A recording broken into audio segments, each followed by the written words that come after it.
If you want to know more about me and my background, there is LinkedIn, there's a lot of tools. Very briefly, this is my third professional life. I'm in academia now. I work in a university in Lugano, Franklin University, Switzerland. My first life, I was a professional footballer in Italy. Used to play for Atalanta in the junior team, and then Spal, Siena in Serie C. I had an injury in my knee. I had to reinvent myself at the age of 22 and a half. And my second life, I became general manager of hotels and resorts around the world. I worked for the Rosso family, Franco Rosso. They had a few resorts around the world, and that was a very fast growing career for me. I became general manager within 4 years. It was great, it was passionate. I was in all these wonderful places, Maldives, Kenya, Zanzibar. And then with today my wife, and we have 3 kids, small. Julia, she's 7, Andrei is 5, Dennis is 1.5. My wife told me, if you want to marry me, you have to get a proper job. I'm like, seriously? Better than this? Kenya, Maldives? She said, no, I want to settle in Europe, so I say, of course. I reinvented myself once, I'm going to reinvent myself the second time. And I went to study for an MBA, Manchester Business School. And after that, I moved into education. I'm in the education industry since 2012. And I moved to Switzerland, first in a hotel school, then into a business school, and now in a university in Lugano. When I went to the business school for 3 years, we did something that probably has provoked the biggest change in me in terms of personal development. We decided with the dean of the school to turn the school from a normal, very hierarchical school into a self-organized, self-managed school. So we ran the business school for 3 years with what you have heard already now, one of those many systems. We picked one from the shelf, which was Holacracy, and we used Holacracy to run the school for 3 years. On top of that, I decided to study what was going on with us. So we were not only applying, but I was making my research on that. So every day I would journal, I would interview my peers and see what's going on, what's happening, how are we changing, how are we evolving, how are we suffering. And that was the moment that I met a gentleman, Mike Lee, who was doing a similar research at Harvard Business School in the States. And he was also studying what happened to people when they move from traditional organization to self-organized. What are the dynamics? So we got together, we put together our research, and we created a course called Collaborative Leadership, Building the Organization of the Future. And that course, we still teach it today. And those were lessons that we learned in our experience, in our research, on moving from traditional to more hierarchical. And out of that, I really wanted to push myself. In 12 minutes, I'm going to talk about 7 most important things. And I'm going to fail because there's no way I can talk about all of that. But I'll try. Lesson number 1, less structure, more muscle. What we're looking at is we do get at some point obsessed with structures. And hierarchy has that structure. Self-managing team looks much more like that, but they still have a lot of structure. We learned earlier about, systems have constitution, processes, rules, even more so, because when you have hierarchy, you normally keep the ambiguity. There is the boss that's going to tell you something, and then hopefully you'll do well, and if you do bad, at least he can blame you because he didn't, even if he didn't tell you what to do. That ambiguity is always there. But in self-managing, you tend to be extremely explicit, transparent, clear, and to do that you need a lot of structure. So it's not any less structure in fact. So what we thought is, what if we move a little bit the attention away from structure and we think more about muscles? Because muscles, it's up to us. We can go to the gym and start training those muscles over and over. Structure, we can always blame somebody. The owner, they're not changing the structure. We are not changing the structure. But we identified 2 particular muscles. And those 2 muscles, which I'm going to tell you now, will help with the paradigm. Instead of thinking I want to move from one structure to another, which is change management, which always fails in many ways. This departure from one way to another, it's messy. What if we think of it more as a dance? Hierarchy has been there for 100+ years in organization, and it's everywhere, in our body, in our society. So it's not something you want to get rid of because it works, and it works damn well. But what you want to make sure is that you make a space for what works, in certain circumstances even better, which is self-management. And in our research, we identified that hierarchy is particularly good in providing people with a sense of safety, sense of comfort, and strategic coordination as human beings. But what it doesn't do well at all is helping with the sense of autonomy and responsiveness as a business, as well as innovation. It really fails most of the time. So as an organization, you don't want to give up one for the other. You probably want to keep the two sides. And that's the idea of, let's invent an organization, let's work for an organization that can dance between the two, that can learn to be hierarchical in the areas where it needs to be, and self-manage in the areas where it needs to be to obtain everything. What are the two muscles? It's as simple as that. For us, in our research, we identified the two muscles to be one, empowerment, the other one, collaboration. We all work on those two muscles every day, in one way or another. Either you are a manager or you are an employee. It's either you are empowering somebody or you're being empowered. And when it comes to collaboration, we all work together all the time. The bad thing is that we don't really understand these two terms very well. And if we instead start working on those two muscles, empowerment and collaboration, that will trigger a certain personal development that will unlock your ability to move in between the two. This is the first thing that people don't necessarily understand. If you want to be a good collaborator and a good empowerer or a good empowered person, you need to put yourself out there. You need to allow yourself to develop personally. Collaborating, it's messy. It's not the heaven land. I don't know about you, but I haven't found a lot of people that love to be extremely collaborative when it comes to making business decisions. It's tough.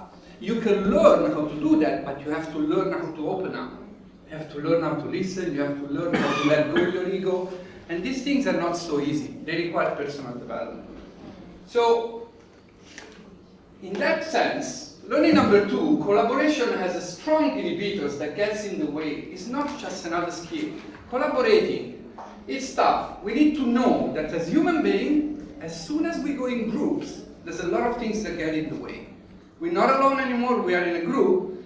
Those we call them biases. So groups tend to conform to the majority opinions all the time. And I'll explain a little bit more about that. Individuals are unlikely to disagree with those in power, even when it goes against one's own conscience and values. And finally, groups tend to share and consider common information over unique information. This is what research tells. As soon as we get into a group, this was one of the oldest research ever. You have the sticks on the left, and then you have the 3 sticks on the right. So if you take number 1, you have a stick there, and then the question is, which of the 3 on the side is the same as the one on the left? It's a pretty simple question, I assume. So if you take the first line, the one that is equal is the number 3, right?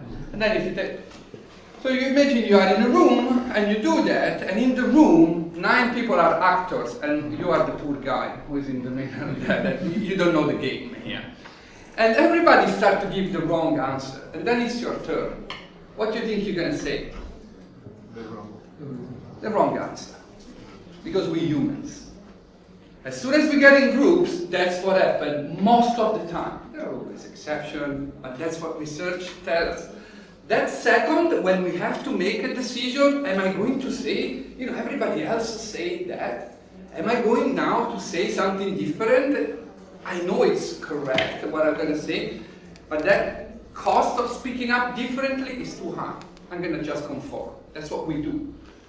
And the second one, this was done after the Second World War. We were trying to understand, as human beings, how can we get to do certain things, like what we did during the Second World War. Individuals are unlikely to disagree with those in power. That's what happened with the totalitarianism after the Second World War. So there was this big wave of researching people that is still going on today, and is still giving us the same answer. If you are in a stressful situation and somebody in power is telling you to do certain things, even if they're going to go completely against your values, you're likely to conform to what the person in power is going to tell you. And this famous experiment was about giving electrical shock to somebody who gave a wrong answer. And you are in another room, you cannot see that person, so you give a question, that person gives the wrong answer, you have to push the button, and that person gets a shock. So you can only hear, ah, shouting. And then you do it again, ah, and it escalates until 14 times, and the 15th times you push the button, that person doesn't, you cannot hear nothing, right? But you cannot see. And then the person, the doctor on the side, is telling you, you have to give another shock. Who would give another shock at that point in this room? Anybody would give another shock? What, 70% of the people gave another shock and keep giving another shock in that situation.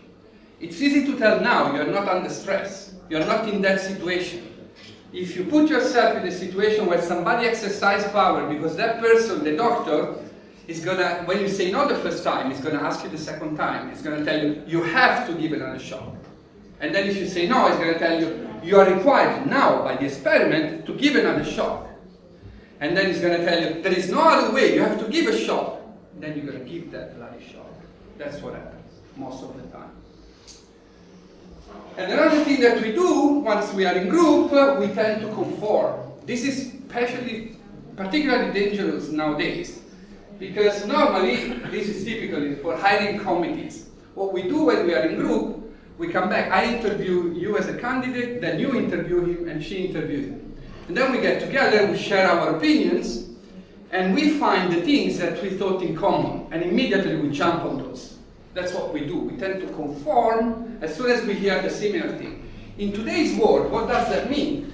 You leave all the white part outside as an information, and it's the most crazy thing you can do. But that's again what we do because we find comfort in conformity. So what I'm saying is that it is not impossible to get rid of these things, but we need to become more aware of those. When we talk about collaboration, let's understand that these things get in the way of collaboration, and trust me, it's not so easy to push them away. They keep getting in the way. So we start with awareness, and then once we know and understand that better, we can understand better our people around, and we can be also less judgmental in those processes. The third part is about empowerment. So I talk about collaboration and empowerment as the two muscles. Empowerment is a tricky one again. It's normally about changing the paradigm. And when we empower somebody, really, the idea of empowerment is that people operate best when they're given freedom within structure and clear guidelines. Too often, when we look at empowerment, we look at this two extreme paradigm, which is normally I control people, because people, in order to be good, they need to be controlled, or I let go the control because people are so good that they can do by themselves. But what the reality tells us is that people need the structured freedom. So you empower people with freedom to act, but give people framework. Because giving a blank canvas to everybody is not going to work. But if you give a blank canvas with a frame around, most of the people, what people do, what most people will do, they will shoot exactly to the frame that you help them define. But if you don't give, you don't help them framing the structure, most of the time they undershoot. Sometimes they overshoot, but most of the time they undershoot. So if we think of empowerment, we think of structure as well. Having a boss, not having the boss is another thing that we talk about in empowerment. But I think we heard it earlier today. What if work is the boss? How can we move into that? People have discretion in their work, but ultimately guided by their roles, their responsibility, and their purpose. If we make that mission very clear, if we make very clear what people are expected to do, it's much easier to empower people. But guess what? Most of the bosses like the ambiguity, so they can blame you afterwards. It's easier, it's for everybody, right? And even employees often like the ambiguity because at least they can fabricate excuses for themselves too often. Bring clarity, that is going to help you. And then finally, we live in a paradigm of accountability or not accountability. We keep saying that mistakes are bad, or no, mistakes, everybody should, and today there is a buzz, everybody should make mistakes. No, it's not about mistakes are bad or mistakes are good. It's about moving from the idea of accountability to the idea of learning. And again, we heard it this morning earlier again. It's if you are used to do that, mistakes are opportunities for learning, then you can achieve both accountability and safety. And some companies are doing extremely well into that. I am running out of time, of course. Very quickly, if we think about learning as a journey for our people in our organization, let's go back to the basic. There's different things that we need to learn. Learning new knowledge, it's easy. You watch a video, you read an article, you put it there, you store it. Learning new skills means that you learn how to apply that knowledge. So how you can use that knowledge to do something. That's a skill. But even when you learn a skill, does it mean that tomorrow at work you're going to use it all the time? I learned how to listen many times. I did a lot of training. And guess what? Every time I go back home, my wife gives me a reality check. Right? And I say, didn't you just do a course about listening? And I say, yes, and I was even very good. But did I earn the attitude of listening? No, that's really messy. That becomes what we call an adaptive challenge. Learning how to fly a plane is a technical challenge. It's very complex, complicated maybe, but it's 100 steps and it's sequential. We know the journey. Learning how to change our own attitudes, our own mindset, we call it an adaptive challenge. It's different from me, from you. It's all different. It's complex, it's messy. So again, I don't say it's impossible, I just say it's different. Let's recognize it if we want to learn. I will just say this one. There's a lot of research that tells us that we as adults, we have a lot of stages of development to go through. We need to start understanding that. Until 40 years ago, there was no science to tell us. We thought that once we become adult, 18, 20, then that's our latest stage of development. But actually today, a lot of studies are telling us that 60% of our people on Earth, they live in what we call the socialized mind. They can find success in conformity. For 60% of the people to conform with the context around them, that means success. And we need to accept it. Then we have the so-called the captains of the boat, the big leaders. They live in the so-called self-authoring mindset. So I understand conformity, but I can step out of it and I can make my own choices. The third level, which is only 1 to 5% of the population, is what we call the self-authoring mind. People who understand paradox and can live with paradox. Understand the good and the bad, the gray and the red. And for them, it's normal that the world is full of paradoxes. But actually, the same as the old Maslow pyramid where we say we want people to self-actualize, there's only a tiny percentage of people that are in those spaces in terms of mindset. And normally it comes quite later with age. We have new processes that new generations are accelerating into that personal development. Wonderful, but we're not there at all. So in your challenge to move from a hierarchical traditional mindset into a new mindset, please acknowledge the challenge you are going through. And be gentle with yourself. That's what I always say.